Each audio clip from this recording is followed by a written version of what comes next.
అవరోధం ఏర్పడుతుంది. అడవుల పరిరక్షణ విషయంలో మనం తగినంత శ్రద్ధ తీసుకోవడం లేదని పర్యావరణ శాస్త్రజ్ఞులు అంటున్నారు.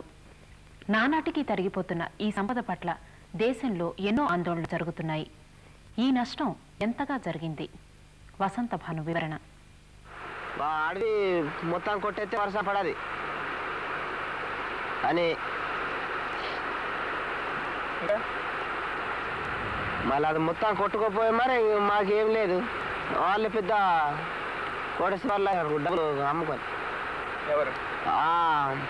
ఊపి పట్టుకుపోయిన వాళ్ళే ఆర్డర్ రాలేదని అలాగా ఉండిపోరు. మళ్ళీ ఈ సంవత్సరం ఆర్డర్ వచ్చిందని పాకలు కట్టించారు. రేపు మరి దసరా నుంచి మొదలు పెడతారో నరకు, మరి ఎప్పుడు మొదలు పెడితే మాకు అర్థం లేదు, మాకు తెలియదు. మీరు సంవత్సరాన్ని నరికారండి, మీరు సంవత్సరం నరికింది కానండి ఇవి లేదండి. ఈ సంవత్సరం లేదు, ఆఫ్ చేసామండి. వర్షాలు పడవి అడుగుతాం కాస్తే అన్ని ఆఫ్ చేసామండి. వర్షాలు తగ్గిపోయినాయా? తగ్గిపోతే అండి అడవి బలం అమ్మితే అడవి బలం అమ్మితే ఈ వర్షాలు పట్టివి దుఃఖేశ్వరానికైనా పని చేస్తేవని ఆఫ్ చేసామండి. కూపు వల్ల అండి.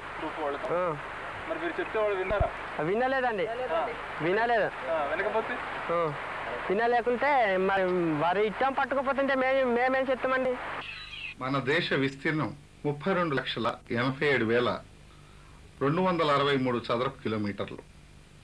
ఈ విస్తీర్ణంలో 7.5 కోట్ల హెక్టారుల్లో అడవులు ఉన్నట్లు అంచనా. అయితే వాస్తవంలో 6.5 కోట్ల హెక్టారుల్లోనే అడవులు ఉన్నాయి.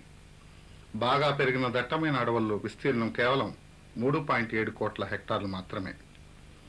పెరుగుతున్న జనాభా అవసరాలకు అంటే వంట చెరకు, కలప, కాగితం మొదలైన వాటి కోసం అడవులపైన ఆధారపడడం ఎక్కువైంది.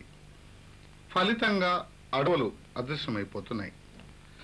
అది 47,500 హెక్టార్ల మేరకు అడవులు తరిగిపోతున్నాయని ఫారెస్ట్ సర్వే ఆఫ్ ఇండియా పేర్కొంది. సామాజిక అడవుల పెంపకము, విమానాల ద్వారా విత్తనాలు వెదజల్లడము వంటి కార్యక్రమాల ద్వారా ప్రభుత్వం చేస్తున్న కృషి వల్ల ఏడాదికి 16,500 చదరపు కిలోమీటర్లలో అడవులు పెరిగిపోతున్నాయి. కానీ వేరే చోట్ల ఏడాదికి 19,000 చదరపు కిలోమీటర్ల మేరకు అడవులు తరిగిపోతున్నాయి. ఈ కృషి నిష్ఫలమవుతోంది.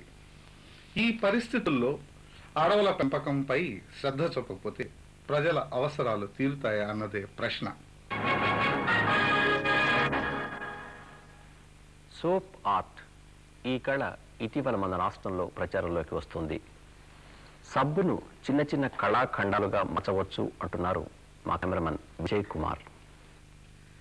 శరీర పరిశుభ్రతకు మాత్రమే సబ్బును వాడటం అందరికీ తెలిసిందే.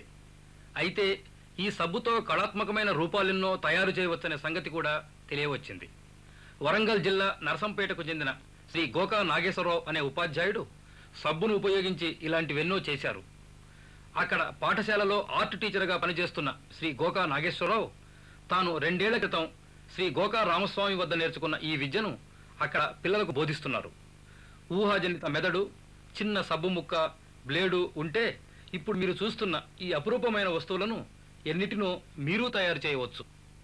ఈ సోప్ కార్వింగ్ అనేది జస్ట్ ఇంతవరకు ఎవరు స్టార్ట్ చేయలేదు. అంటే ఇంతకుముందు మన ఇది వుడ్ కార్వింగ్, తర్వాత స్టోన్ కార్వింగ్ ఇవే చేసేవాళ్ళు. అంటే మెత్తగా ఉండి ఇది సోప్ చేసేందుకు మనకు అనువుగా ఉంటుంది. ఇంటెంట్ బిల్లలు కూడా మనకు గట్టిగా ఉండి చేయనికి అనువుగా ఉండవు. ఈ సోప్లలో కూడా పెలుసుగా ఉండేటి, మెత్తగా ఉండేటి చేయనికి పనికిరాదు. జస్ట్ మీడియంలో ఉన్నదాన్ని మనం చేయొచ్చు. ప్రపంచంలో ప్రతి ఒక్కరిని నవ్వించగల హాస్య నటుడు చార్లీ చాప్లిన్.